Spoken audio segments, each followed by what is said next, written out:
Mais uma vez, saúdo a todos com a paz do Senhor Jesus, amém?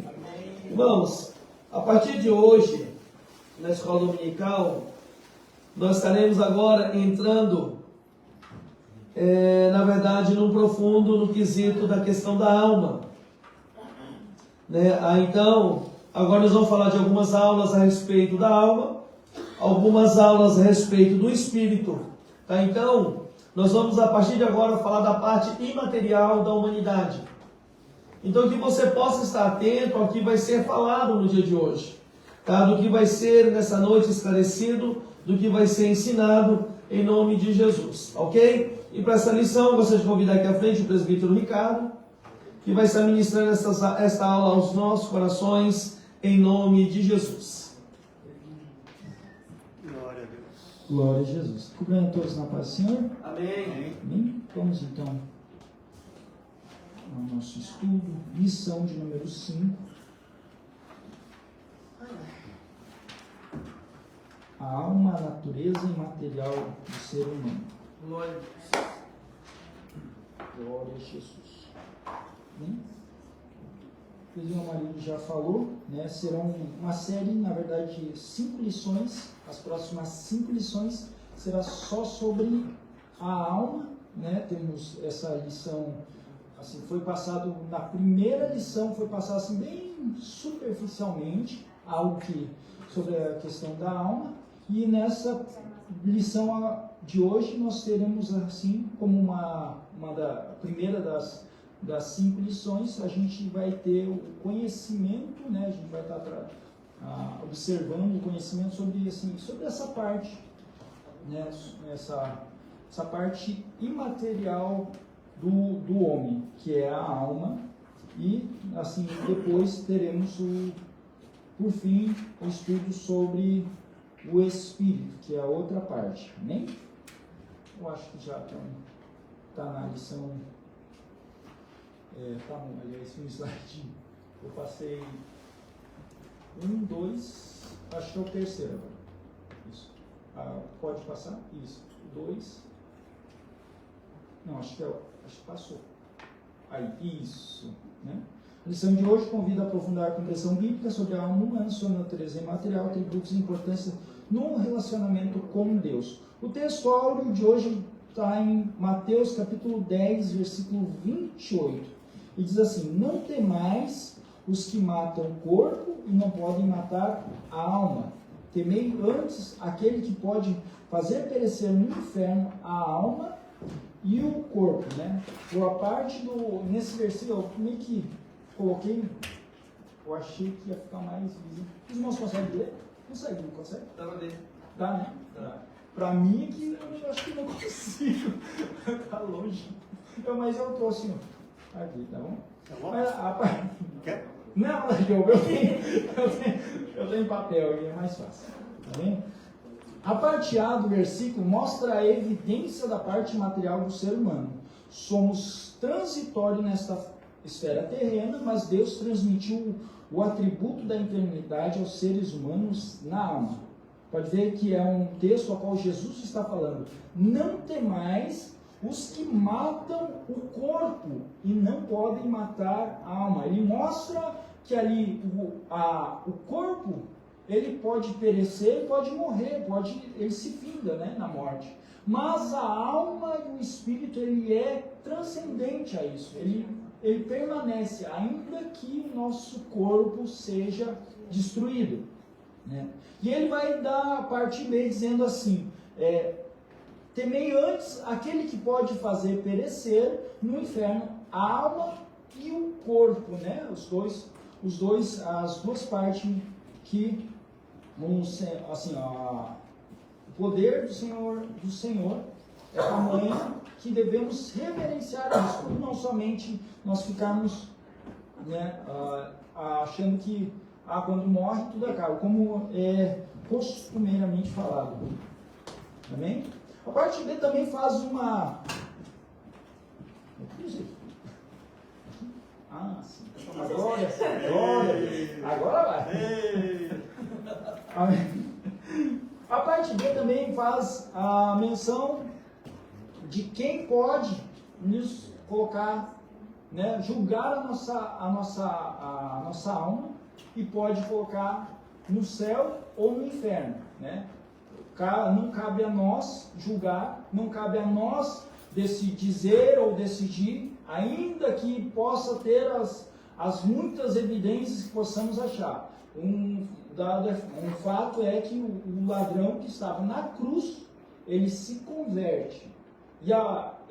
Tanto que o relato bíblico vai mostrar que ele, em poucas horas isso acontece, né? Jesus, ele é crucificado em torno de 9 horas da manhã. De 9 até meio-dia, Jesus, ele tem 3 dizeres. O primeiro dizer vai dizer assim: Pai, perdoa porque não sabe o que fazem. No segundo dizer já é a menção falando diretamente para o ladrão. O ladrão que está junto, o ladrão que ele reconhece o Senhor Jesus, né? O ladrão, ele, pouco tempo, porque quando Jesus chega até ser para ser crucificado, ele também escarnece, os dois se escarnecem, e numa fala de Jesus, que é o que a gente tem no relato bíblico, ele consegue, nesse período, reconhecer o Senhor e pedir perdão e clamar ao Senhor, né? Clamar, porque ele vai dizer assim, ele vai dizer para o outro ladrão: você está nessa situação e nem ainda teme a Deus, né? Nós sabemos o que nós fizemos. Este não fez nada, né? E ele está sendo condenado. E aí ele vai se virar para Jesus e vai dizer assim: Senhor, quando estiveres no teu reino, né, lembra-te de mim. Nessas frases que ele fala o que é necessário, a base do Evangelho. Ele vai reconhecer Jesus como Senhor, vai reconhecer o reino que Jesus tem, vai reconhecer que ele é o pecador e que ele necessita de perdão, vai clamar a Jesus para que tivesse misericórdia ao lado do Pai. Então ele vai clamar o perdão dos seus pecados, reconhecendo, se arrependendo de tudo que ele fez. Então, em pouco tempo, ele consegue, né, reconhecer tudo isso. É certo que, né, a gente vai entender que também ele não era uma pessoa que não conhece Jesus ou não conhece nenhuma história. Ele tinha uma informação e ele de alguma forma, o Senhor trouxe isso à tona. Ele vai reconhecer, ele vai clamar ao Senhor e o Senhor vai perdoar. Então, não cabe a nós alguns textos, João capítulo 5, Tiago 5 e 9, 1 Coríntios 4, do 1 ao 5, vão falar sobre Jesus. Eu queria, começar a abrir, vamos abrir, vou pedir para o presidente Maurício, abre para nós esse João capítulo 5, os versículos 22, 26 e 27, a irmã Sara abre para nós o Tiago 5 e 9, e a irmã Meire abre para nós o 1 Coríntios capítulo 4, do 1 ao 5, que fala sobre quem pode julgar, né? Só para a gente ter os textos bem claros, bem diretos. Pode ler. João 5? Isso. 5, 22, 26 e 27. E também o Pai, também o Pai, a ninguém julga, mas Deus deu ao Filho todo o juízo. 6. Porque como o Pai tem a vida em si mesmo, assim deu também o Filho a ter a vida em si mesmo. 27. Isso. E deu-lhe o poder de exercer o juízo, porque é o Filho do Homem. Então a gente vê nesses versículos que ele vai dizer que toda autoridade para poder julgar, né, o próprio Pai vai mostrar que é Jesus que tem, e a gente vai ter essas evidências. Tiago 5 e 9, sabe?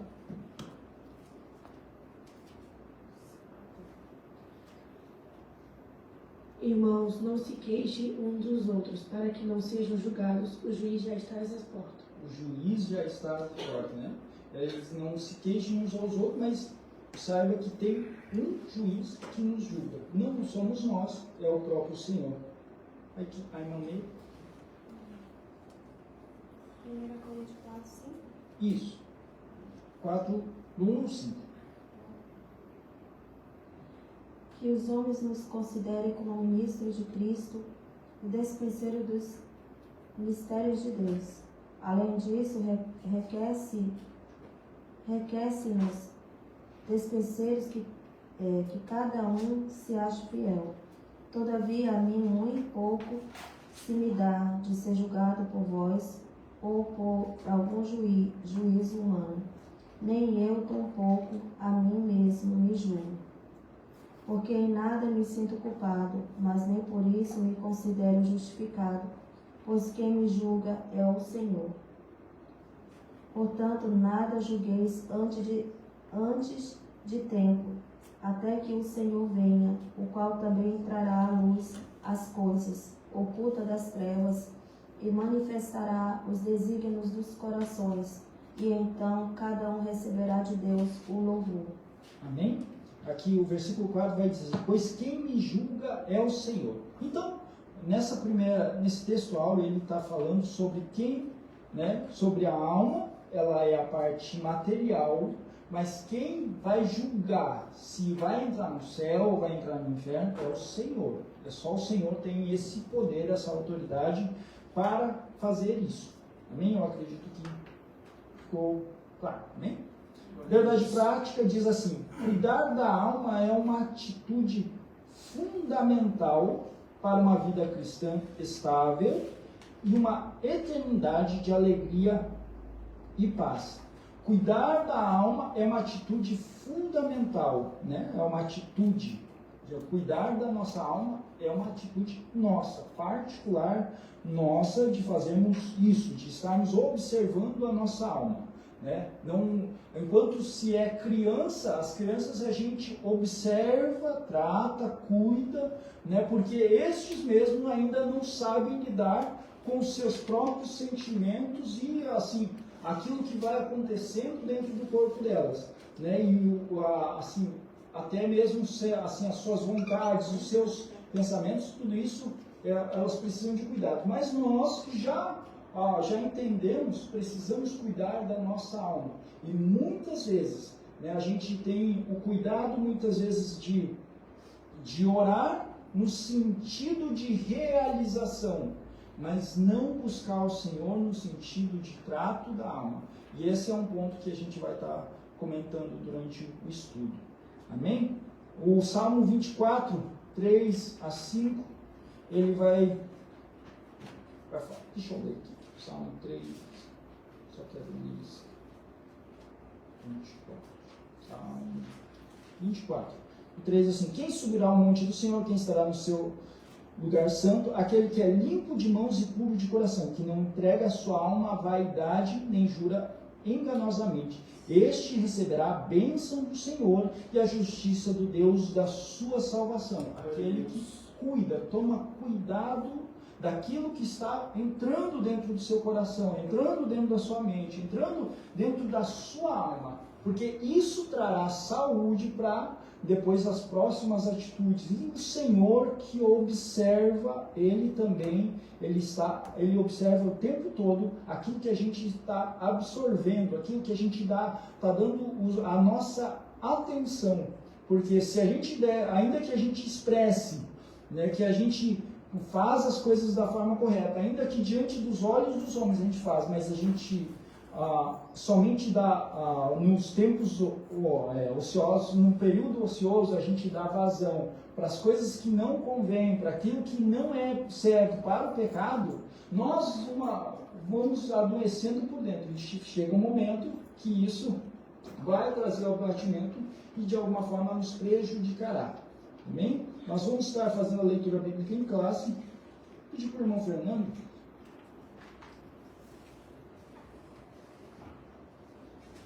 E criou Deus o homem à sua imagem.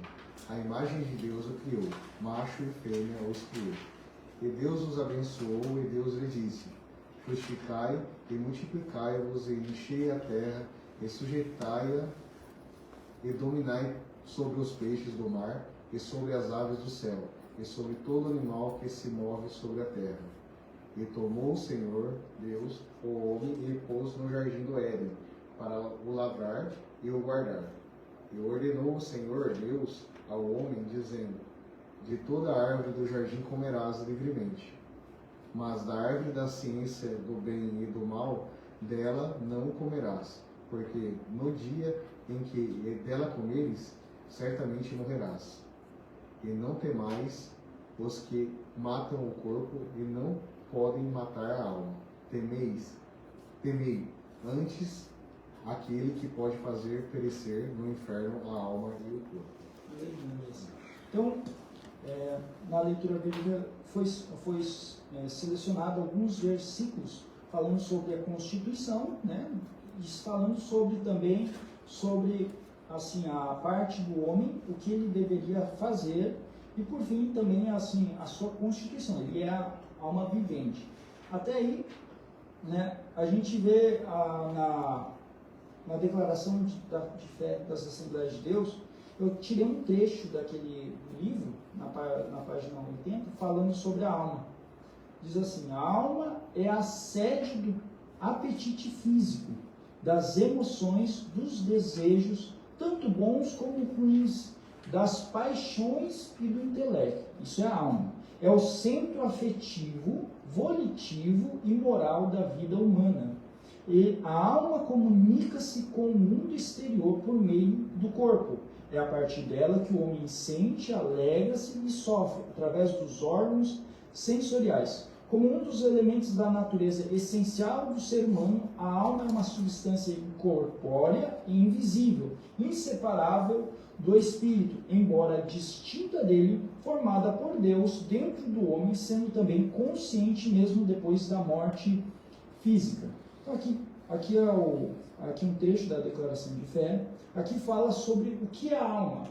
Ali, se a gente for pontuar, né, ela diz: a alma é a sede do apetite físico, das emoções e dos desejos, tanto bons como ruins. Isso tudo a alma faz.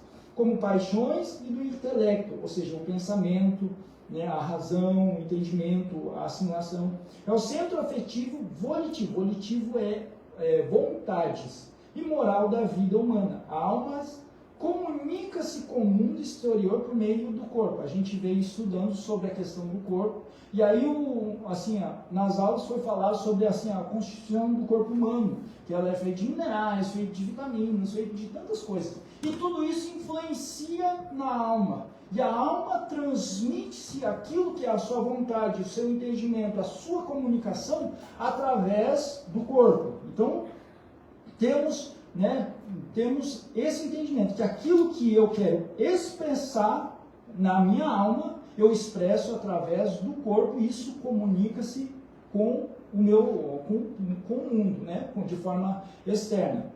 Voltando aqui, um dos pontos que não podemos achar, tem algumas seitas, religiões que entendem que o corpo é uma prisão da alma, e que você está aprisionado nela. Isso é errado.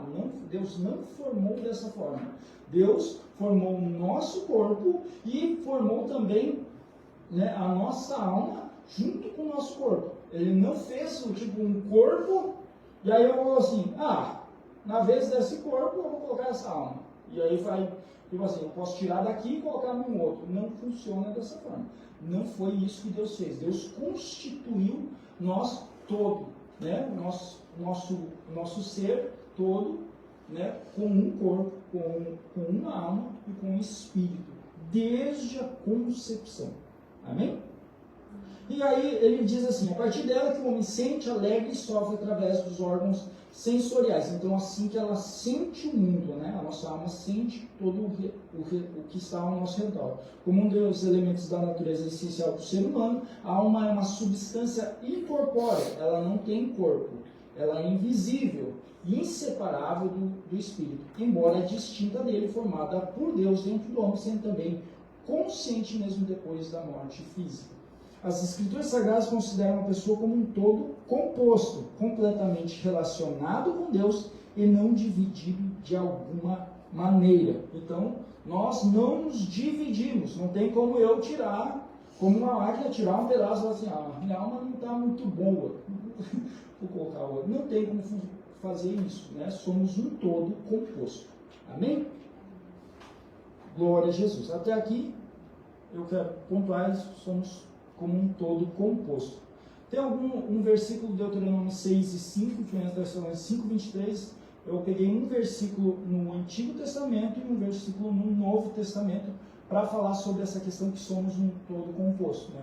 Esse eu coloquei. Amarás, pois, ao Senhor teu Deus de todo o teu coração, de toda a tua alma, de toda a tua força, para mostrar que, né, poderia ser assim, você amará o Senhor de todo o teu ser, mas detalhou-se e separou-se assim, sobre essa questão. E o 1 Tessalonicenses 5:23 vai falar: o mesmo Deus de paz vos santifique em tudo, e o vosso espírito, alma e corpo sejam conservados íntegros e irrepreensíveis na vinda do nosso Senhor Jesus Cristo. Amém? Glória a Jesus. Somos tricotômicos. E aqui eu acredito, assim, eu estou passando porque a gente, nas outras aulas também foi falado, assim, foi falado, aí eu estou passando assim bem batido. Tá? Somos tricotômicos, corpo, alma e espírito. O corpo, ele perece, né, na morte e ele se desintegra, ele acaba. Mas a alma e o espírito, ela permanece, né, a parte material, ela permanece mesmo depois da morte. Né? Somos separados dessa forma. Entendemos que somos tricotômicos, né, que temos três partes. A parte do corpo, ela volta a ser pó da terra, volta para, assim, aos minerais, e nós, assim, a alma do homem, ela permanece assim ao julgamento, e assim, né, o Senhor julgará para onde que ela vai. Tá bom? Introdução. Esqueci de novo o nome da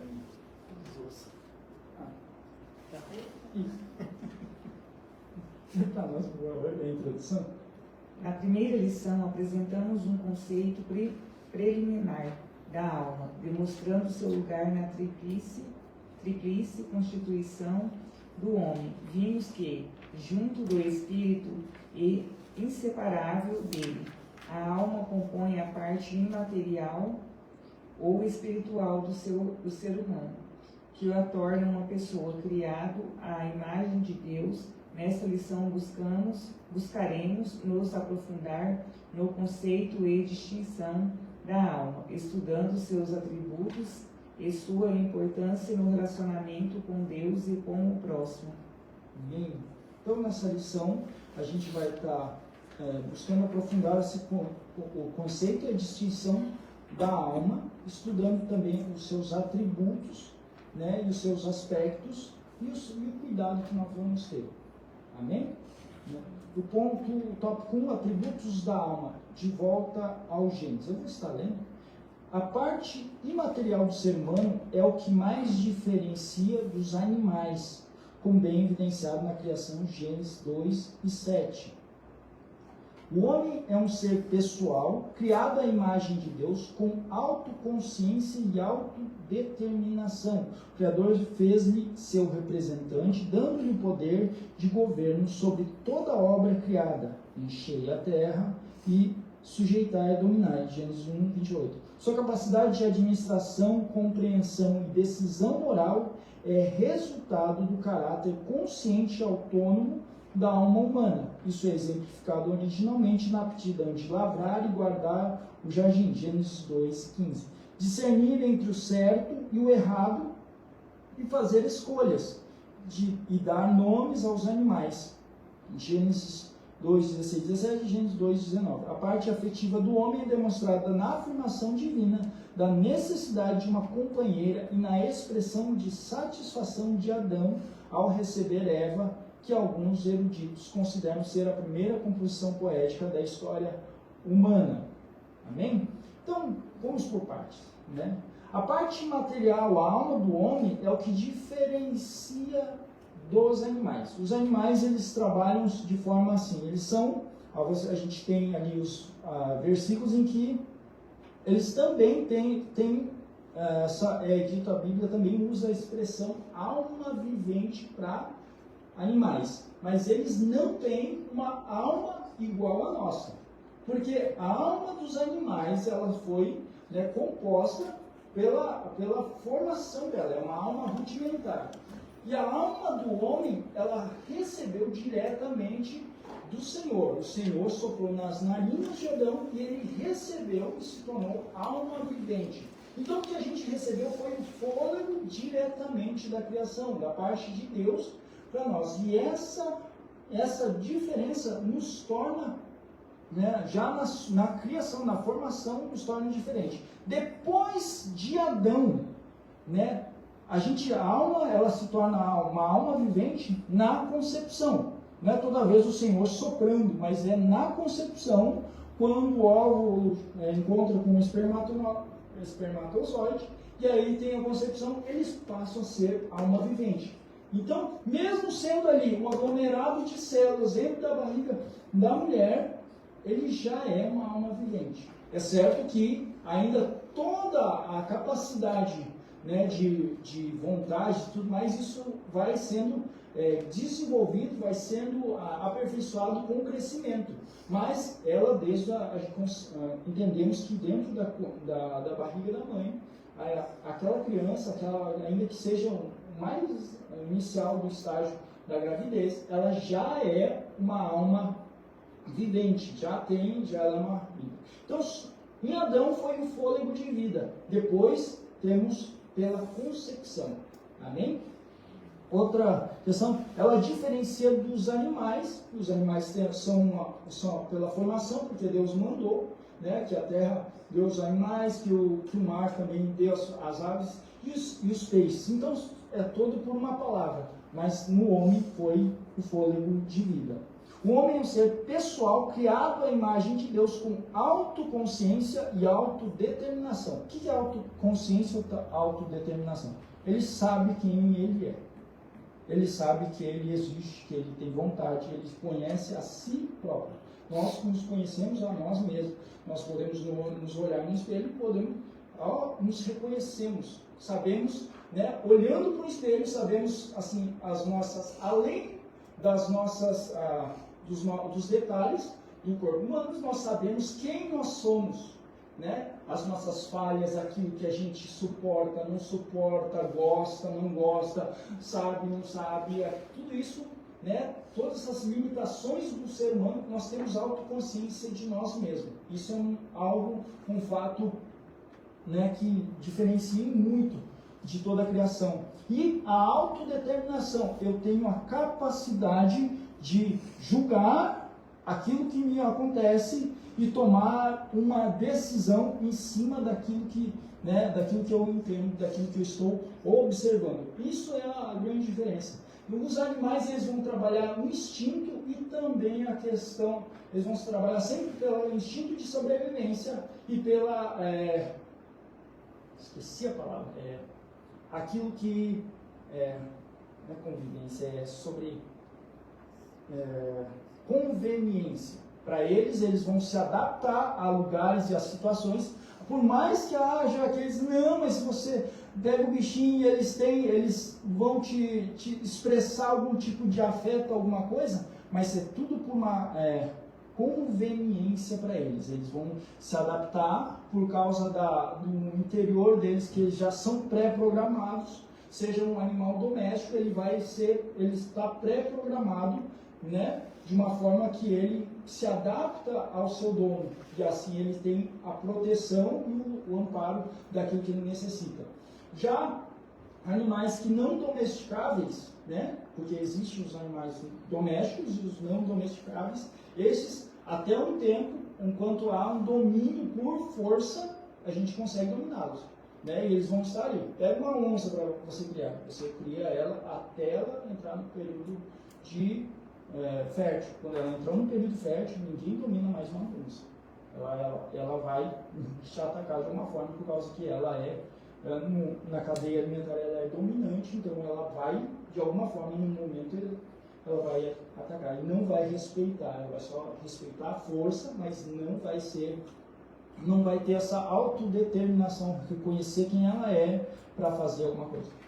Não é? Amém? O Criador fez ele seu representante, né? Falando de nós, dando-lhe o poder de governo sobre toda a obra criada. Salmo 8, do 3 ao 6. Né? Enchei a terra, sujeitai e dominai.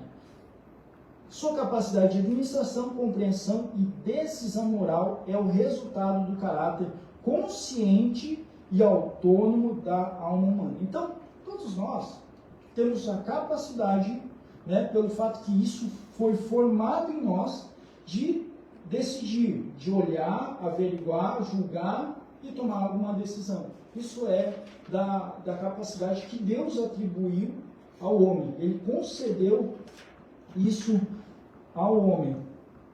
E aí ele vai dizendo, isso é exemplificado originalmente na aptidão de lavrar, guardar o jardim, né, a administração, discernir entre o certo e o errado e fazer as suas escolhas, e dar nomes aos animais. A parte afetiva do homem é demonstrada na afirmação divina da necessidade de uma companheira e na expressão da satisfação de Adão ao receber Eva. Então, ele vai expressar, vai administrar, vai decidir, tudo isso é por meio da alma. Né? Sendo que o homem ele vai expressando tudo isso, ele entende, julga, decide, tem vontade na alma e faz através do corpo, né, no ambiente que ele está. Então ele transmite tudo isso. Amém? Glórias a Jesus. Né? Aqui ele tem, eu coloquei esse quadro, a alma possui 3 principais atributos: intelecto, a razão, a capacidade de pensar, raciocinar e compreender. Permite ao ser humano aprender, lembrar e desenvolver conhecimento. Emoções ou sentimentos são as reações afetivas, como alegria, tristeza, amor, medo e compaixão. Revelam a sensibilidade da alma diante das experiências da vida. E a volição ou vontade é o poder de escolher e decidir. Torna o ser humano responsável por suas ações e escolhas morais. Então ele é a alma do ser humano, ela é separada nesses 3 aspectos, né? Intelecto, emoções ou sentimentos, volição ou vontade. Nos próximos estudos eu não vou entrar muito sobre cada uma delas, porque a gente vai entrar nos próximos estudos, vai falar exatamente sobre essas questões. Vai falar sobre pensamento, vai falar sobre a questão das emoções, da consciência, sobre a vontade do ser humano. Então vai ser passado bem rapidamente. Amém? Eu gostaria de pedir para a irmã Sara, lê para nós esse ponto 2, o ponto 2 do tópico 1, esse entre o espírito e o corpo.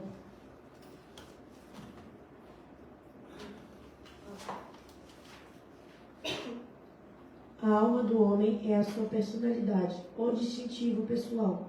Suas 3 principais atributos são emoção ou sentimento, razão ou intelecto e volição ou vontade. É, portanto, a sede dos afetos, raciocínios, impulsos, desejos e decisões. O ser humano emprega esses atributos em sua comunicação com Deus e com o mundo físico, principalmente suas semelhanças, para ter comunhão com Deus. A alma serve-se do espírito para comunicar-se com o próximo. O veículo são o corpo e seus órgãos sensoriais: pele, olhos, ouvidos, nariz e boca. Pode-se dizer, então, que a alma funciona entre o espírito, que se conecta com Deus, o ser divino, e o corpo, que se conecta com o mundo dos homens. O cântico de Maria, na sua casa de sua prima, Isabel, é uma típica cena dessa tríplice interação e comunicação. Glórias a Jesus. Então, a alma, ela está entre o espírito e o corpo, né? Como a gente está falando, né? A alma, ela se comunica com o mundo, ela transfere a sua vontade, o seu pensamento através do corpo, e ela recebe pelo corpo, né, o entendimento sobre aquilo que acontece ao seu redor. Usa-se os sentidos, no caso, os sensoriais, para saber o que está fisicamente ao nosso redor, e pelo Espírito ela se conecta com Deus. E aí é que está. Essa é um ponto que é importante, né? O Senhor, ele requer de nós né, que a gente adore Ele de todo o nosso ser, né, de todo o nosso ser. Mas no corpo a gente traz a santificação, a gente traz a preservação dela, a gente traz ali o cuidado para com o corpo de uma forma a não envergonhar a Deus. E a gente não usa ele para se comunicar com Deus. A gente adora a Deus, né, santificando o corpo. E pelo Espírito é que a gente chega até a conexão com o Senhor. Então é o Espírito que faz essa outra parte, que não ela não é feita de uma forma física, ela é de uma forma espiritual, da alma para o Senhor, então é pelo Espírito. Um ponto que é interessante, assim como nós oramos, né, e pelo Espírito assim, a gente ora para o Senhor, do mesmo caminho que vai, também ele retorna. Pelo Espírito é que a comunicação da parte de Deus ela chega até nós. E por meio disso é que nós somos abençoados. Tem um texto que é bem interessante, Filipenses capítulo 2, versículo 13. Para nós, Maurício, Filipenses 2, 13.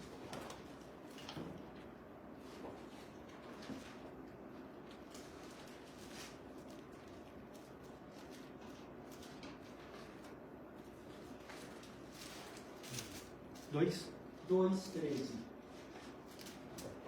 Filipenses 2, 13.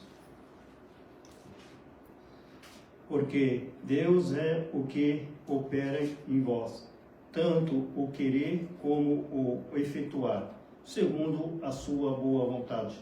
Aleluia.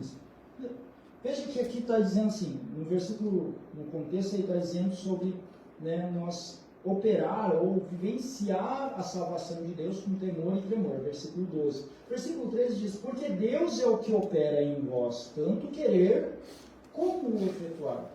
Então, quando a gente ora ao Senhor, isso aqui ele está falando para a gente, né? Ele está buscando ao Senhor, a gente pede a vontade do Senhor, pede a direção do Senhor, e é isso que esse versículo quer mostrar, que nós, o Senhor ele vai trazer para nós, tanto a vontade de fazer algo para o Senhor, porque isso é tocado e gerado, não é feito de uma forma mecânica, de uma forma persuasiva, mas isso é gerado do Espírito Santo e ele é conectado às nossas vidas, e isso traz em nós o desejo, o anseio de fazer algo para o Senhor, e também ele nos capacita. Então não é algo que nós colocamos Deus a fazer em nós, não, é o Senhor que opera em nós. Então, toda vez que nós temos algo para fazer na presença do Senhor, pelo Senhor, ou algo que o Senhor tocou no nosso coração, como a gente costuma dizer, sobre uma pessoa, sobre ajudar, sobre orar por uma pessoa, né? É pelo Espírito que vem esse intuito de nós movermos de alguma forma a gente atuar ou de a gente fazer algo para que o nome do Senhor seja glorificado. Não é somente algo que seja mecânico, não é somente algo que seja, né, óbvio, vamos dizer assim, né, que há um papel que caiu no chão, mas é algo da parte espiritual. Então, né, a gente costuma dizer assim, deixa Deus te usar, né?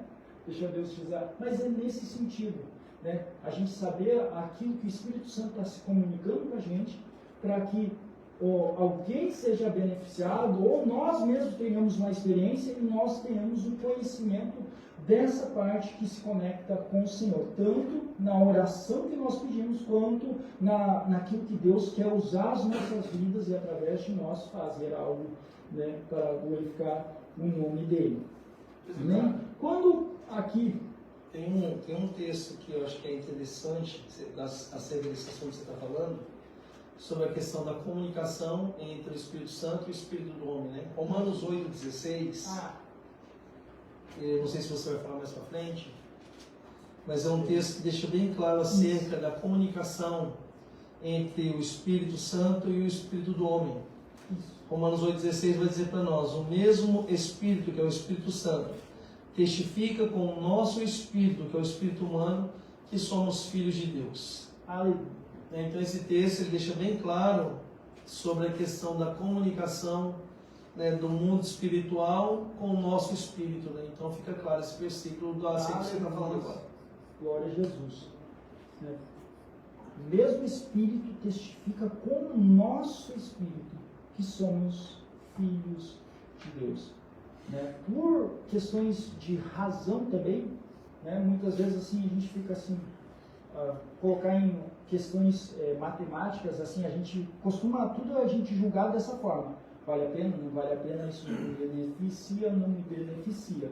Só que na parte de Deus, o Senhor, Ele nos impulsiona, nos inspira para Ele ser honrado. E é aí que entra a parte do Espírito Santo se comunicando conosco. Né? E nós temos a convicção, né, daquilo que Deus quer fazer através de nós. Eu deixei ali, a nossa alma é fortalecida pelo Espírito Santo por meio do Espírito do homem ligado na alma. Também, Efésios capítulo 3, versículo 16. Vejamos.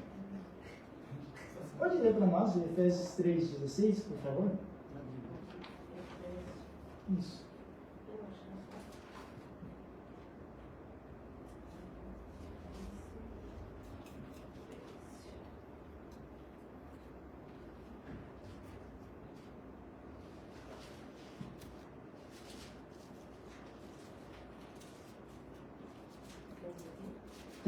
Capítulo 3, versículo 16.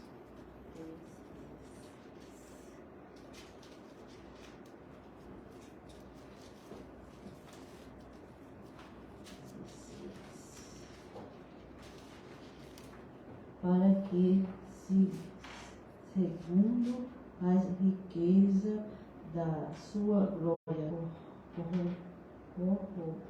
colaboradores com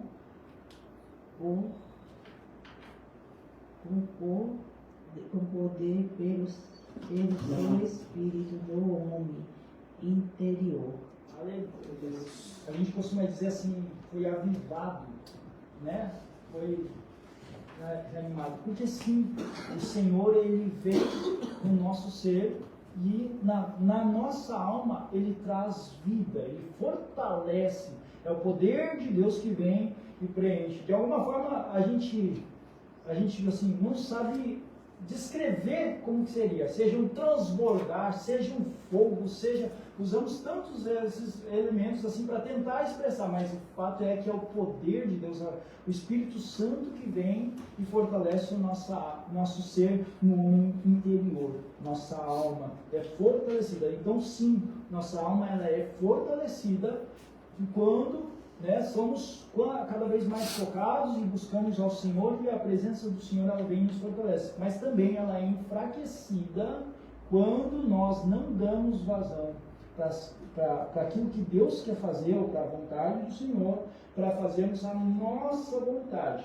E aí a parte, né, que entra a questão da guerra entre assim, a carne e o espírito. Não é somente o corpo, porque o corpo ele é vulnerável às situações, né? Somos vulneráveis a muitas situações, mas cabe à alma julgar o que vai ser feito. E por isso que é dado a nós o Espírito Santo, para nós termos o entendimento que aquilo que é obras da carne, que vem de alguma forma nos tentar tirar daquilo que é nosso foco, a nossa posição em Cristo, né, para nos alertar, isso não agrada a Deus. E se eu der vazão nisso, eu vou ser levado a enfraquecer a minha alma e assim, progressivamente, eu errar e me afastar muito da parte do Senhor. Já quando eu busco o Senhor, isso traz em nós, né, eu faço a vontade do Senhor, o Espírito Santo ele vai nos enchendo, nos capacitando, nos dando cada vez mais convicções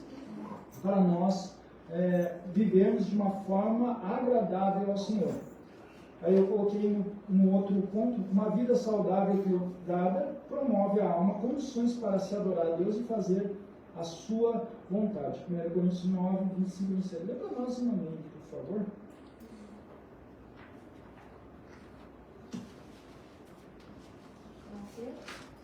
É, 1 Coríntios 9, 25 a 27.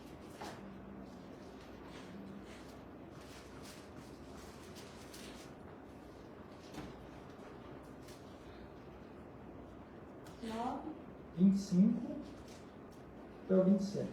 E todo aquele que luta de tudo se abstém. Eles o fazem para alcançar uma coroa corruptível, nós, porém, uma incorruptível. Pois eu assim corro, não como a coisa incerta, assim combato, não como batendo no ar. Antes subjugo o meu corpo e o reduzo à servidão, para que, pregando aos outros, eu mesmo não venha de alguma maneira a ficar reprovado.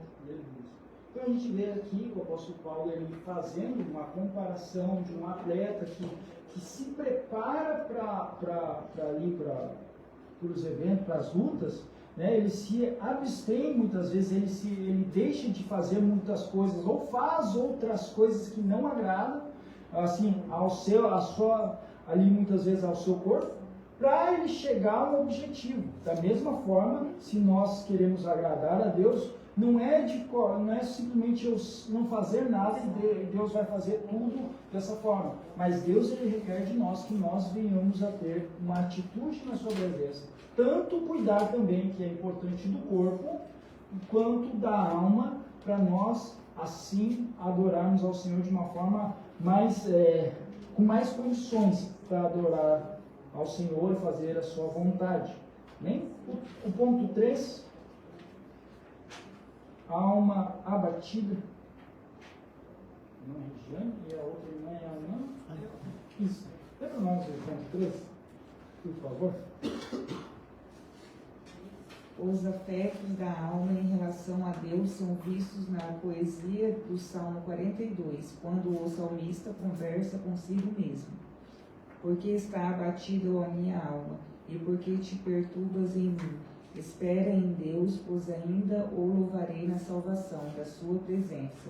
O contexto indica que o autor experimentava aflição espiritual e alguma crise em sua comunhão com Deus. Por isso, sua alma estava entristecida e suspirava. A minha alma tem sede de Deus, do Deus vivo, quando entrarei e me apresentarei ante a face de Deus.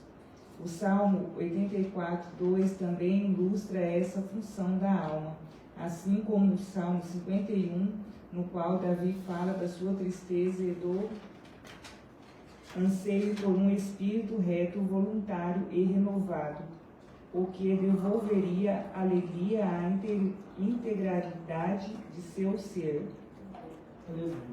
Então, aqui a gente tem alguns eventos que acontecem e foi descrito nesses salmos. E aí ele vai falar tanto de situações que não somente de um erro, mas também assim, uma falta, uma situação em que ele se encontra sem capacidade de realizar, ou alcançar, ou fazer alguma coisa pela cidade, pela nação. O outro também ele mostra ali o abatimento por causa de não conseguir alguma coisa. O Salmo de Davi, o Salmo 51, ele vai falar sobre o abatimento de Davi por causa do pecado que ele havia cometido. Então, o abatimento da nossa alma, ela pode vir também por situações ao nosso redor que acontecem ou provocadas por nós mesmos. E sim, ela se abate e é um perigo. Porque se a gente deixa isso prolongar-se ou intensificar de uma forma a nós não termos mais ali a autoconsciência ou perdermos essa questão, pode se levar a doenças, a patologias, a problemas. Eu descrevi 3, mas é que elas são mais gerais. As doenças psicossociais, doenças psicológicas e doenças psicossomáticas. É difícil essas palavras. Eu vou estar lendo também. Doenças psicossociais são patologias psicológicas e físicas causadas por fatores ambientais, especialmente no ambiente de trabalho, que resultam em danos à saúde mental. Exemplos comuns incluem a síndrome de burnout, a ansiedade patológica e depressão, que podem levar a outros problemas de saúde física, como artrite ou AVC. Doenças psicológicas, também chamadas de transtornos mentais, são condições que afetam o modo como a pessoa pensa, sente e se comporta, causando sofrimento significativo ou interferindo na vida diária. Existem mais de 300 tipos classificados em grupos como transtornos de ansiedade, depressão, transtorno bipolar, esquizofrenia e transtornos de personalidade, entre outros. Elas podem ter causas complexas, como fatores genéticos, estresse, deficiências nutricionais ou ambientais, e a sua presença pode levar a sintomas físicos. Doenças psicossomáticas são condições físicas causadas ou agravadas por sofrimento emocional, como estresse, ansiedade e tristeza, onde a mente e o corpo estão intrinsecamente ligados. Elas se manifestam através de sintomas físicos, como dores de cabeça, problemas gastrointestinais e de pele, mesmo após a exclusão de outras causas orgânicas. O tratamento envolve a abordagem tanto de sintomas físicos quanto das causas emocionais, muitas vezes com a ajuda de terapias psicológicas e técnicas de gestão de estresse. Dentre as pessoas, a gente sabe que entre as várias doenças psicológicas da mente, tem os profissionais, psicólogos, psiquiatras, psicanalistas, que vão trabalhar nessas áreas, mas eles vão ou dar algum tipo de tratamento em cima dos sintomas que apresentam. Mas muitas vezes, ou na maioria das vezes, tem que ver de onde sai, aí entra a psicanálise, ou os fatores que estão influenciando. São diversas as influências que podem chegar até nós, sejam diretas, indiretamente. Pode ser até mesmo por falecimento de alguém, perda de alguém, ou mesmo um acidente, ou problemas de pressão no trabalho, pressão em algum tipo de ambiente social. Tudo isso gera algum tipo de estresse. Se a gente não trata da nossa alma e não percebe que a nossa alma está se levando, ficando ali abatida, ela pode gerar algum tipo de mal. E isso é um problema, se torna um problema. Queria ler com os irmãos Salmo 77, do 3 até o 10. Salmo de número 77. Perdão, o nome do irmão lá, eu esqueci. Carlos. Deus abençoe, perdão. Lembra nós, irmão Carlos? Esse do 3 ao 10? Salmo 77, do 3 ao 10.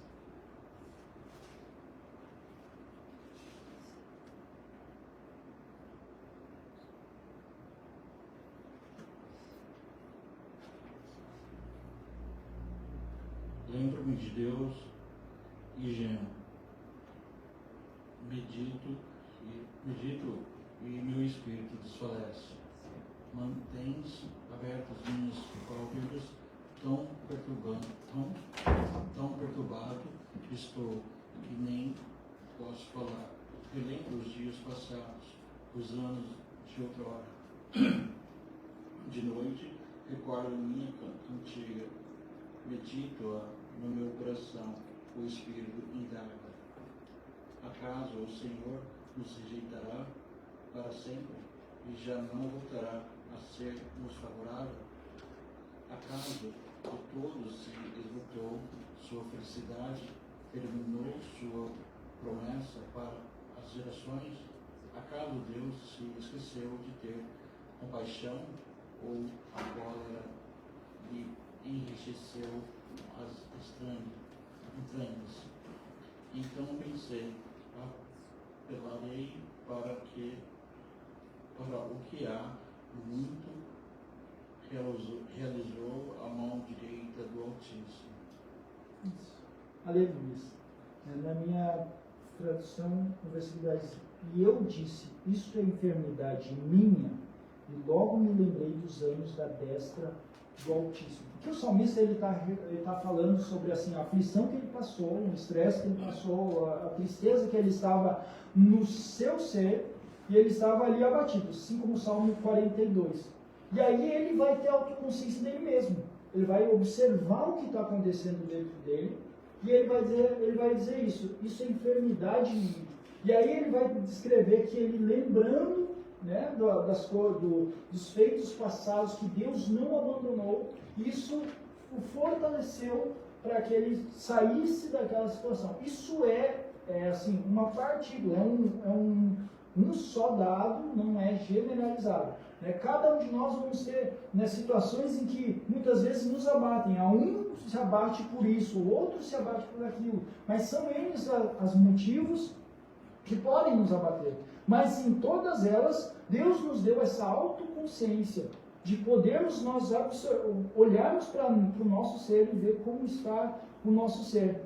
E algo que é maravilhoso de nós podermos expressar isso que está doendo, que está abatido, que está, né, entristecido, que está preocupado. Alguns, assim, na época de Davi, na época que foram escritos os Salmos, as pessoas não tinham contato tanto, né?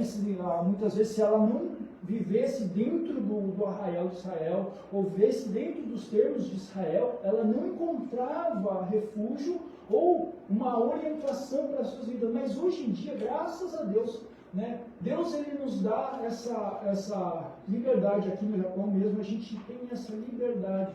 Né? Temos a liberdade de poder vir à casa de Deus, de poder orar ao Senhor, de ninguém nos incomodar quanto à nossa vida espiritual, e podemos, né, buscar em Deus forças. É certo que se temos algum problema que já está de forma clínica, de forma a ser dosado algum tipo de medicamento, não é vergonhoso. E eu digo isso, não é vergonhoso a gente ir buscar, né, ajuda clínica de uma forma a ser tratado para nos auxiliar, porque a alma abatida traz disfunção em todo o nosso corpo, e a disfunção no nosso corpo traz mais entristecimento, ou seja, uma intensificação do nosso entristecimento, do nosso abatimento da nossa alma. Aí chega ao ponto que a gente não consegue discernir as coisas. Por isso, né, trago esse ponto de nós olharmos, tomarmos cuidado. Se conseguimos, estamos ali, né, numa situação igual o salmista está falando aqui, os salmos são vários os que falam sobre este. O Salmo 73 ele vai também reclamar disso, até que ele vai expressar lá, até que entrei no santuário do Senhor e vi, né, cheguei até o santuário e aí eu vi o fim das pessoas que estavam me afrontando. Tem outros textos assim que são muito comuns em toda a Bíblia, para mostrar para a gente que nós sim, apesar de nós não somos só formados de um corpo mecânico, de um corpo físico, que isso vai ser julgado por consegue ou não consegue fazer isso, ou consegue ir até lá ou não consegue fazer, mas somos também, né, temos essa parte que está dentro de nós, que é a nossa alma, que ela precisa de cuidados, que ela precisa ser tratada, que ela precisa ser observada por nós, né, para nós sermos saudáveis. Né? Se todos nós, não tem como eu distinguir, olhar para ela assim, ela está com a alma batida, a gente vai ver sinais que o corpo já está demonstrando por um abatimento, né? Porque aí vai mostrar na face de alguma forma. Mas nem sempre a gente consegue ficar lá olhando assim, será que ela está abatida? Não tem como a gente ir assim. A gente vai perceber, e mediante o Espírito Santo que vai mostrar alguma coisa assim, mas nem sempre é possível fazer isso. E cabe a nós, né, ter essa humildade de a gente pegar e perceber como nosso ser está e buscar ajuda, clamar, buscar ajuda. Hoje em dia, assim, há tanto, assim, os números são assustadores da questão de suicídios, da questão de problemas de divórcio, da problema de pessoas que passam a fazer tantas e tantas coisas, né, para mais sofrimento, mas por causa de não conseguir lidar com essa situação. Ela não sabe lidar, até mesmo porque a depressão é algo, uma pessoa que está em depressão, ela não quer estar em depressão. Né? Ela está naquela condição, mas ela não quer estar naquela condição. E o que ela faz normalmente uma pessoa depressiva, ela faz algo, às vezes acomete contra a sua própria vida, não porque ela quer fazer aquilo ali, mas por causa daquela sensação, daquele sentimento que ela está carregando e ela quer se libertar. O depressivo, na verdade, ele não tem o desejo de se matar, né? Ele quer tirar aquela dor, né? Ele quer tirar a dor. Ele quer tirar a dor. Então, para ele, às vezes pela falta, às vezes da razão, da questão psicológica, ela acaba achando que tirando a sua própria vida, ela consegue tirar a dor. Né? Então, na verdade, pensamento é um pensamento errôneo, né? Isso está errado. A realidade é que toda pessoa, a depressão, ela não chega da noite para o dia, na verdade, né? Ela é um somatório de vários problemas, né?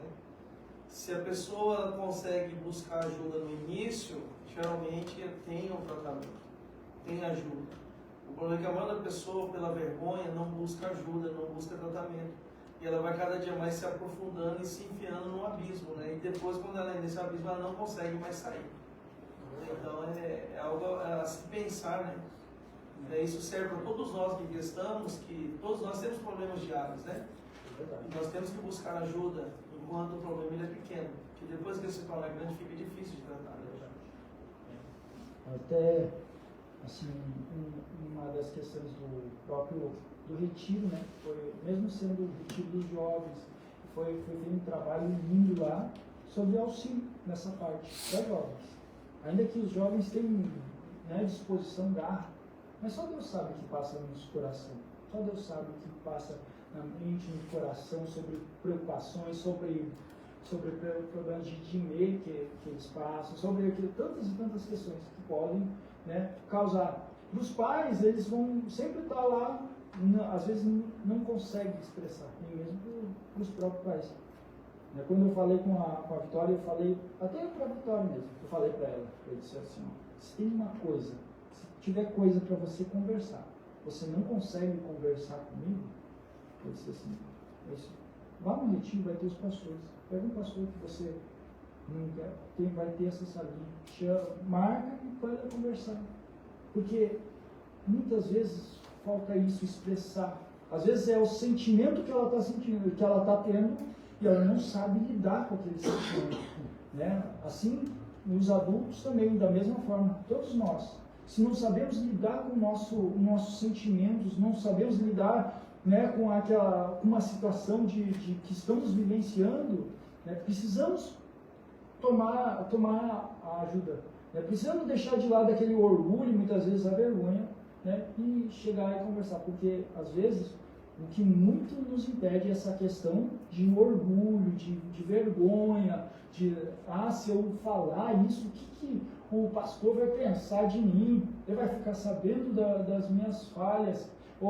Esse tipo de coisa é o que mais o inimigo usa para ficar lá enclausurando a pessoa. E as pessoas vão ficando presas a isso e piorando até, né, Deus de alguma forma fazer uma coisa ou não, ou ela vai piorar até, né, a sua gravidade.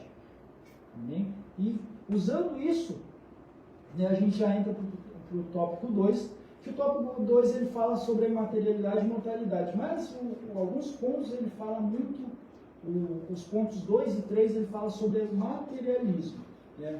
Então eu vou frisar que assim, a gente vai falar sobre a imaterialidade e mortalidade da alma, né? Mas o assunto ali ele transcorre sobre a questão materialismo, porque ele fala sobre assim, os homens eles passam a atribuir problemas no seu interior às questões de outros, ou seja, a um terceiro, a um alheio, à sociedade.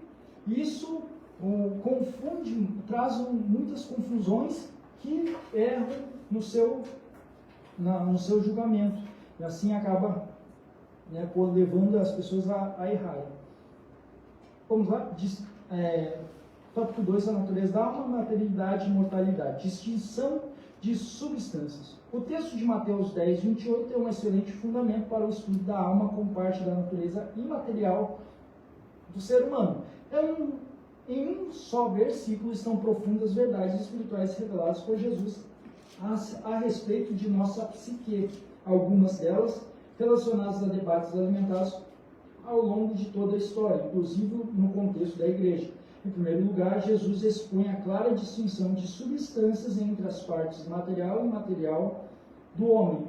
Uma tangível, o corpo, que pode perecer por ação humana, outra intangível, a alma, que não pode ser destruída pelo homem. Nesse ponto, é importante observar que em vários textos das Escrituras a parte material é representada ora pela alma, ora pelo espírito. Nesses casos, as referências sempre abrangem ambas as substâncias devido à sua inseparabilidade. aqui falou um pouco difícil. O que é tangível e intangível, né? Tangível é uma expressão que eu falava assim, é uma palavra de física, falando sobre quando você vai encostar numa parte circular daquilo que é medido aqui, é tangível. O que ele quer dizer é assim, dá para encostar. Então o corpo da gente é a parte tangível, a parte que dá para encostar, né? E a parte intangível, que não dá para pegar, que não dá para encostar, é a nossa alma e o nosso espírito, para aliar. Amém? Né? Nesse ponto é importante observar que em vários textos a parte material é representada ora pela alma e ora pelo espírito. Eclesiastes 12, 7. Vou pedir para a irmã Sara abrir esse 12, 7. O irmão Fernando abriu para nós Tiago 2, 26. Eclesiastes 12, 7.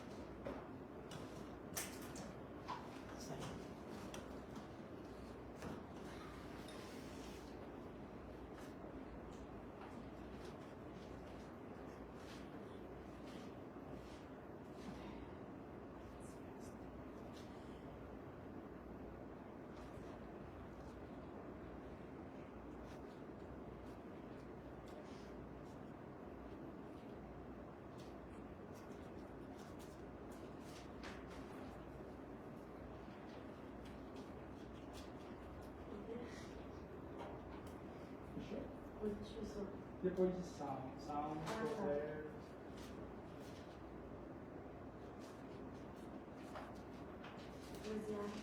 12, 7. O pó volte à terra de onde veio, e o espírito volte a Deus que o deu. O pó volte à terra, e o espírito volte a Deus que o deu. Cadê a alma? Como elas são inseparáveis, nem é mencionado dessa forma. Então, ela, assim, o espírito daquele que, né, vai para Deus, ele volta para Deus. Entende? O que você pediu, Fernando? Dê para nós. Isso. Tiago 2, 26. Porque assim o corpo sem o espírito está morto. Assim também a fé sem obras é morta. Assim, lê para nós. Eu não abri.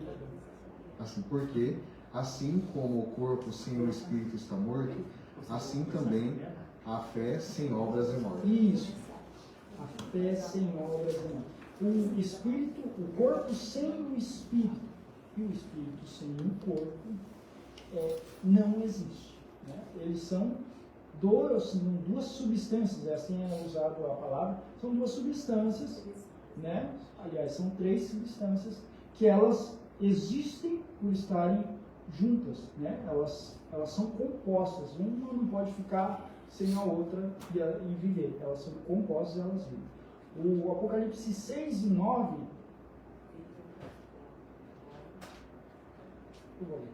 vou pedir para alguém, né? Não.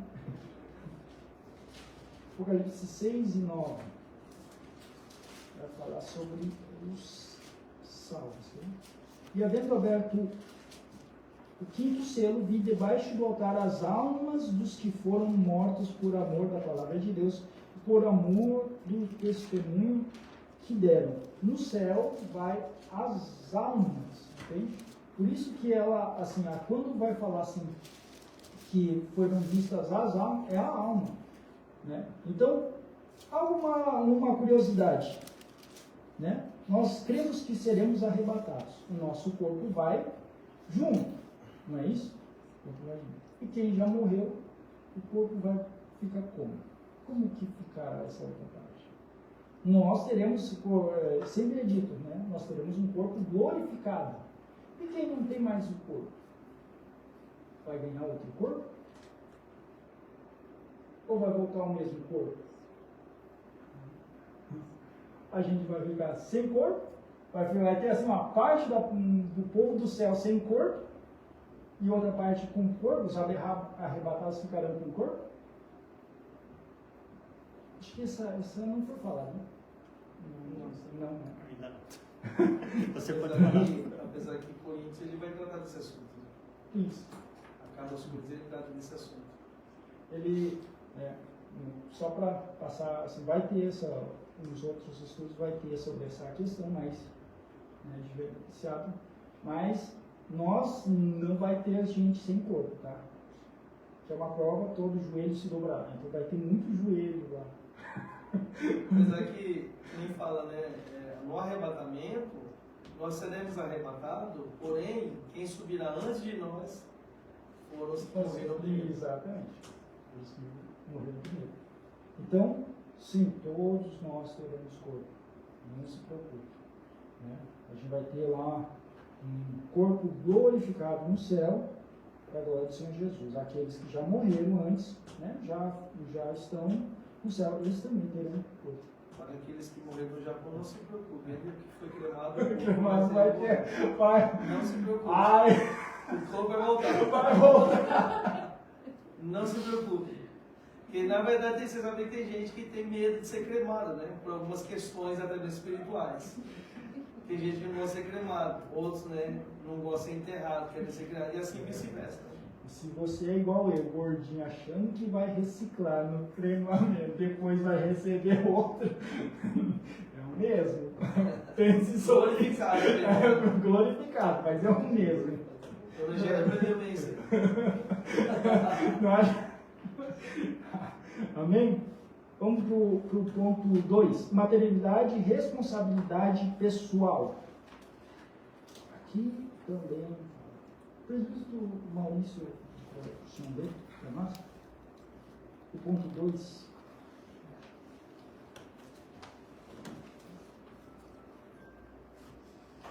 Ao tratar do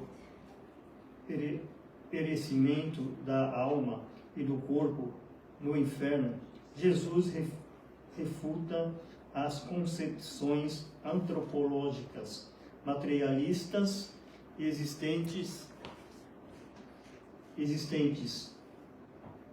desde a antiguidade. Em tempos modernos, temos o máximo que pregar que o homem se resume à matéria, ignorando a existência de uma alma consciente após a morte.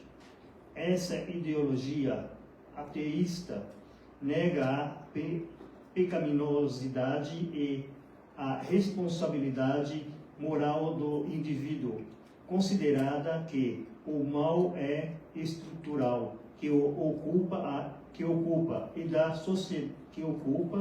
da sociedade, que as pessoas individualmente são vítimas de estruturas opressoras, identificam pecados sociais, mas não individuais. Esse engano desconsidera a necessidade de arrependimentos, conversão e salvação pessoal, e mantém as almas de seus adeptos no caminho da perdição eterna. Toda ideologia que promete soluções absolutas para os problemas do homem por meio de doutrinas sociais, políticas ou econômicas incorre no mesmo erro. Amém. Aqui ele está falando sobre a questão assim, vamos por partes. Eles refutam, né? Tem muita gente que refuta a questão de termos uma alma. Eles não creem que tem alma. Creem que somos um só e não existe a separação alma e espírito. Somos uma pessoa só. São pessoas que entendem como chamado de monismo, que entende ela inteira. Né? E esse marxismo, né? É um texto bem longo, ficou muito. Para a gente entender o que é que acontecia, esse Karl Marx, ele tinha uma visão filosófica que ele entendia que o capitalismo era ruim. O que é o capitalismo? Você trabalha, se esforça, você se projeta naquilo ali, investe e você é digno de ter um crescimento, né? Daí tudo bem, né? Crescimento, você prospera e tudo mais. Na cabeça dele, assim, quem é da classe mais baixa de trabalhadores nunca vai subir. E na ideia dele é que não tem condição daqueles que são mais pobres, não conseguem desenvolver. Na cabeça dele não se tinha essa diferença não se tem Deus, não existe essa questão de existir Deus, não se tem um entendimento dessa forma. E ele entendia que assim, é um mal que está aí. E aí ele apela ou tenta usar a ideia do socialismo ou do comunismo para que tirar o poder de quem né, no caso, emprega outras pessoas e fazer com que todas fiquem no mesmo patamar e só tenha pessoas que administrem tudo. Numa ideia romântica parece perfeito, mas na prática ela quer tirar o poder de uns, né, no caso de quem está crescendo, e ela só selecionar alguns que vão ficar com esse poder. Nisso ele traz a referência de não existir Deus nessa história e que Deus não pode projetar, ou seja, fazer com que uma pessoa mais em condições humildes prospere. Eles não existe isso porque não existe Deus e porque não existe nada disso. O que eles tentam fazer é tirar Deus da história, trazer somente a culpa na sociedade e assim operar, fazer com que a cabeça das pessoas pensem, né, que a pessoa se torna vítima, né? Ela não prospera ou ela não cresce no ramo dela porque ela é vítima daqueles que são maiores ou das empresas maiores que ela. Por causa disso ela sofre aquilo ali e ela está nesse meio. Não tem a questão alma. E nisso tira-se a responsabilidade de ter uma vida em santificação, porque se tiramos a palavra de Deus e a vida com Deus, né, porque não existe, e temos o sofrimento do ser humano somente voltado às questões naturais e culpando todo o sistema, ou seja, todas as leis de um país, toda a regra de um país, ou seja, alguém traz um incentivo, incentivando as pessoas a se rebelarem, tanto contra a fábrica, não entende, ou contra o seu chefe, ou contra as regras de uma nação. Isso é perigoso. Por que foi mencionado isso aqui? Porque eles, dessas ideias marxistas, o marxismo ele abre assim, um leque gigantesco sobre onde que entra essas filosofias, e uma delas, assim, aliás, elas entram também na questão da questão da religião, né? No caso da crença. Mas elas têm toda essa ideia política e econômica, sempre tirando ali a responsabilidade pessoal. Ou seja, você não tem que se preocupar, você não é o culpado porque você não se esforçou. Não, é o opressor que te fez, de alguma forma, a ficar pobre. E não que você é culpado de alguma coisa. Da mesma forma, se você peca ou não peca, ele diz assim, você não vai para o céu nem para o inferno por essas questões. E tira essa responsabilidade. O autor ele queria trazer esse entendimento que sim, nós somos responsáveis por aquilo que nós decidimos fazer. Né? Isso compete à nossa alma e somos julgados sim por aquilo que nós decidimos fazer da nossa vida. Por isso é um perigo. Né? Mas é interessante observar que nem a maioria de todos os socialistas, eles têm esse pensamento, essa ideia, mas querem viver no capitalismo. É verdade. Por quê? Eles querem que todas as classes sociais sejam iguais, né, tirar do mais rico e igualar com o mais pobre, porém ele sim que tem essa linha de pensamento, para ele não quer viver isso. Ele quer continuar usando o iPhone. Ele quer continuar usando o iPhone, ele quer continuar usando a sua vidinha. Né? Então, na verdade, uma linha de pensamento egoísta, na verdade. Né? Exatamente. Por isso que o socialismo ele nunca vai para frente. Né? O socialismo, o comunismo, né? Nós podemos observar a questão do comunismo na Coreia do Norte, né? Nós podemos ver isso em vários outros países que tratam dessa maneira, e nós vamos ver que a população ela perece cada dia mais, né? Diante de um pensamento que é errado. Né? É verdade. Então, né, esse pensamento é muito errado. E desse pensamento que surgiram algumas questões, a teologia da libertação, que vem da Igreja Católica, e tem a teologia da missão integral. Eu não coloquei. Eu tenho a teologia da libertação, é o ponto 3.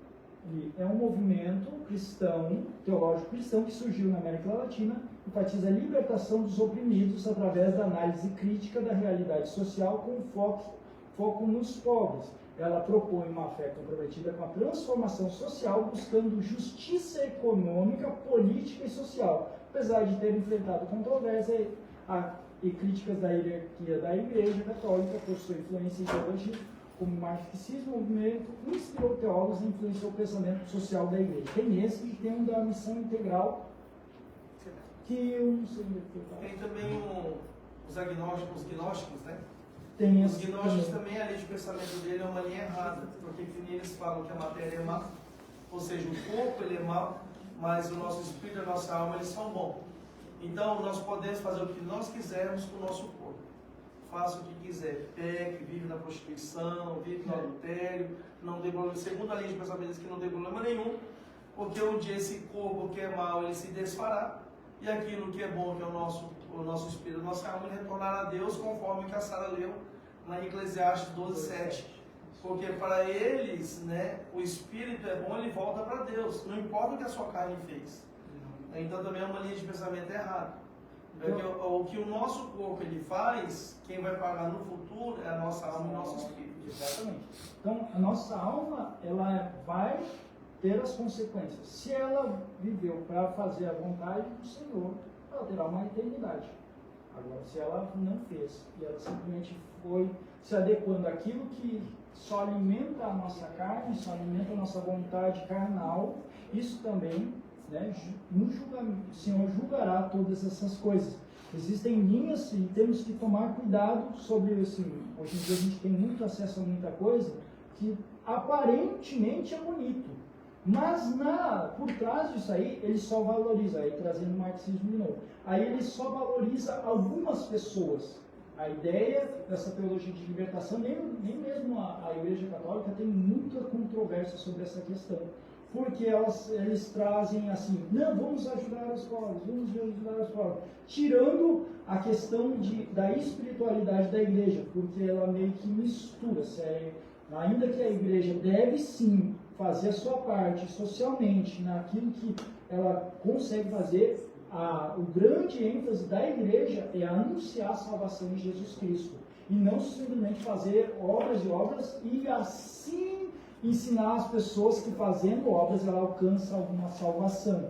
Assim, também, da missão integral, tem muito, assim, você lê os artigos, tem sites e sites falando, assim, tem igrejas que são adeptas a isso, né? Eu li vários sites, assim, é bonito o que eles falam, assim, não, porque tem que ajudar, não sei o quê, eles usam versículos bíblicos para anunciar isso, mas no final eles valorizam só uma pessoa como alguém, como a ideia do Papa, trazendo a luminosidade só para ela ou para um grupo dela, e aí todos os outros têm que fazer assim, tem que viver de uma forma mais humilde e assim sustentar toda aquela ideologia. Assim também ela trabalha, e essas pessoas que ficam representantes, elas trabalham de forma política. Então, na prática, é tudo para auxiliar a política, para então influenciar e dominar dentro da igreja.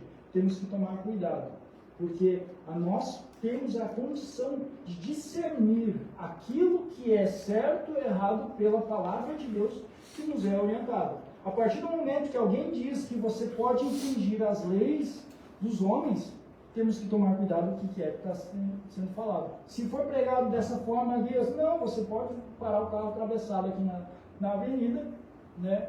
Que Deus vai te abençoar, temos que tomar cuidado com esse tipo de linha. Parece estranho, mas existem linhas que pensam dessa forma e anunciam dessa forma. Temos que tomar cuidado, porque o que o Senhor deixou para nós vivemos de uma forma piedosa, de uma forma que agrade ao Senhor, é a palavra de Deus e o Espírito Santo que se comunica em nós. Mas nós temos a nossa alma que faz o julgamento e avalia e decide o que é ser feito. Amém? Já foi minha aula. No tópico 3, né, eles estão, eu vou ler rapidamente, educação e saúde, a estabilidade da nossa vida cristã e nosso destino eterno depende de como cuidamos de nossa alma. A oração é um meio eficaz para nos livrar da ansiedade, um transtorno de dimensão global. Deus nos dá paz e protege nossas emoções e pensamentos e nos guia no caminho da sua vontade. Nossa parte é alimentar nossa mente apenas com o que edifica. O que falamos, o que ouvimos, o que lemos, o que vemos, nossos hábitos diários determinam a saúde de nossa alma. E a purificação e renovação, ainda quanto aos cuidados da alma, a Bíblia nos adverte dos maus pensamentos, dos desejos impuros e perversos, e das intenções e inclinações malignas. Devemos purificar e renovar nossa alma, para que sejamos transformados e experimentemos a boa, agradável e perfeita vontade de Deus, vivendo em santidade e temor. Então aqui, só para me passar rapidamente o que foi lido aqui, a nossa alma precisa de cuidados. Só que se a gente dá a ela, né, por meio do corpo, por meio dos nossos olhos, né? Aqui, ó. Assistindo um monte de coisa que não convém, que a gente já sabe que não convém, coisa que não edifica, coisas que nos incitam, que nos incentivam à violência, ao pecado, nós estamos alimentando a nossa alma com esse tipo de coisa. Por isso que a orientação da igreja é sempre a oração, a leitura da palavra, né, a sua santificação na presença do Senhor, para que evite essa questão, essa contaminação dentro da nossa alma. E nisso a gente acabar sendo enfraquecido e trazer esse mal. Aqui são vários textos falando sobre essa questão. Se a gente não alimentar a nossa alma com aquilo que vem da parte do Senhor, a nossa alma pode muito facilmente adoecer ou ficar vulnerável a adoecer pelo fato que ela enfraquece em tudo isso. Por isso, vemos nós a cuidar da nossa alma, cuidar da nossa vida para com Deus, e assim o Senhor, ele ser exaltado. Na conclusão, ele diz um trecho, ele diz assim, a Lutero, ele diz assim: não podemos impedir que os pássaros voem sobre as nossas cabeças, mas podemos impedir que eles façam ninhos sobre elas. Né? Pense sobre essa frase, amém? E eu encerro aqui agradecendo em nome de Jesus. Glória a Deus.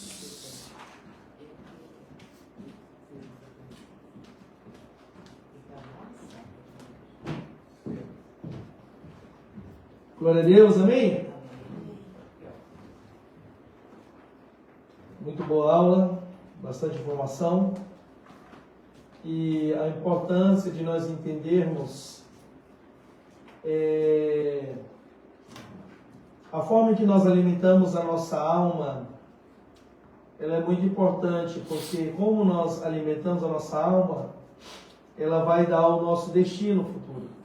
E Mateus 6, versículo 22 e 23, ele fala sobre ali a candeia do corpo, que são os nossos olhos. E como o presbítero ele ressaltou aqui no final, o que nós estamos olhando. O que nós olhamos é o que nós alimentamos a nossa alma. Tá? Então, Mateus capítulo 6, versículo 22 e 23, ele vai tratar bem desse assunto. Se de sorte, se os seus olhos forem bons, todo o teu corpo terá luz. Se os teus olhos forem maus, o teu corpo será tenebroso. Então tomemos cuidado com o que nós olhamos, com o que nós estamos olhando, com o que nós estamos degustando para a nossa alma, o que nós estamos alimentando. Nesse último tópico aqui, que o presbítero leu no subtópico 2, fala sobre a purificação e renovação, onde ele diz que ainda quanto aos cuidados da alma, a Bíblia nos adverte dos maus pensamentos, Mateus 15, 19, dos desejos impuros e perversos, Tiago 1, 14 e 15, Provérbios 21, 10, das intenções e inclinações malignas, 1 Pedro 2, 1, Números 21, 5.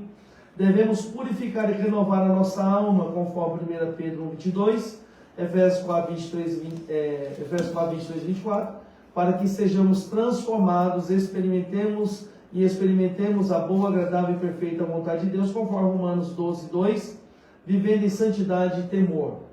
Então, irmão, se você quer ter uma vida pura diante de Deus, pega esse último subtópico aqui, que é o purificação e renovação, pega esses textos, faça uma leitura nesses versículos e medite nela. Faça uma meditação que vai ser importante para você. Irmãos, é importante nós dar uma boa alimentação para a nossa alma. Como foi falado aqui, a nossa alma é o centro das nossas vontades, é o centro dos nossos desejos. Então, quando nós alimentamos de uma forma errada, os desejos da nossa alma serão errados. E ele vai refletir aonde? Aonde os desejos da nossa alma vai refletir? Onde você sabe? No nosso corpo. No nosso corpo, as nossas ações serão erradas. Prostituição, impureza, lascívia, que é o fruto da carne, que está lá em Gálatas 5,19. Se nós alimentamos mal a nossa alma, irmãos, então ela vai fazer o quê? Ela vai querer desejar o fruto da carne, os desejos da carne, que está em Gálatas 5,19. Mas se nós alimentamos bem a nossa alma, irmãos, ela vai acontecer o quê? Nós seremos regenerados pelo Senhor e ela vai dar o quê? O fruto do Espírito, que está em Gálatas capítulo 5, versículo 22 em diante. Esse Mateus 15, Sim. 19, fala do o coração, né? Do coração. Porque do coração procede os maus pensamentos. Deixa eu ver aqui.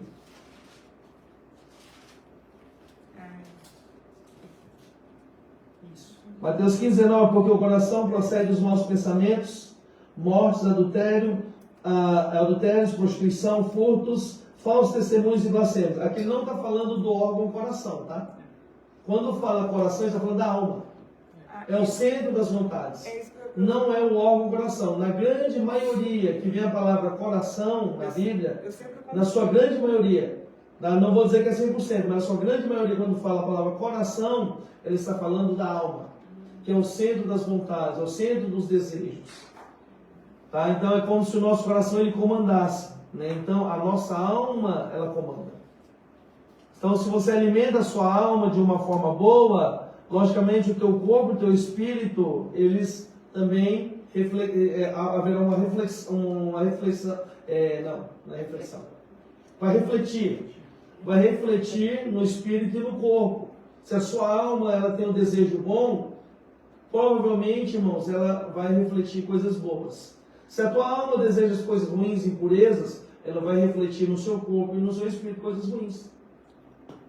Né? Como foi lido em Romanos 8,16, fala que o Espírito Santo é cheio do nosso espírito. Mas se a nossa alma está corrompida, irmãos, o nosso espírito ele vai estar fraco mediante as situações. Tá? Então, quem vai estar fortalecido? A nossa alma, que é o centro dos nossos desejos. Aí desejamos impureza, prostituição, vícios. Tá? Então, por isso nós temos que alimentar o nosso espírito com coisas boas. Devemos alimentar a nossa alma com coisas boas. Tá? Lembrando, o presbítero deixou bem frisado aqui, é importante nós relembrarmos. Alma e espíritos é uma unidade, não se separa. Tá? Não se separa. Como alguns fazem essa separação, tá? Alguns falam, não, a alma separa do espírito. O espírito volta para Deus e aquele que pecou, a alma vai para o inferno. Se a alma está no inferno, o espírito também está no inferno. Tá? Não existe separação. A única coisa que tem poder para separar a alma do espírito, o que é? Espada de dois gumes. Lá em Hebreus capítulo 4, versículo 12. A palavra do Senhor ela é viva e eficaz, mais penetrante do que uma espada de dois gumes, que tem poder para separar a alma, o espírito, juntas e medulas, e é apto para discernir os pensamentos dos homens. Tá? Então, a única coisa que tem poder de separar a alma e o espírito é a palavra de Deus. Fora isso, nada consegue separar a alma do espírito. Tá? Então, fique claro isso para você. Tá bom? Como o marxismo diz que, né, não existe alma, não existe espírito, né? Somente a matéria. Isso não é verdade, tá? Amém? Até aqui? Tranquilo? Alguma dúvida? Não? Glória a Deus. Se tiver dúvida, pergunta para o professor de aula. Glória a Deus. Amém? Sim, para nós, por favor. Deus abençoe.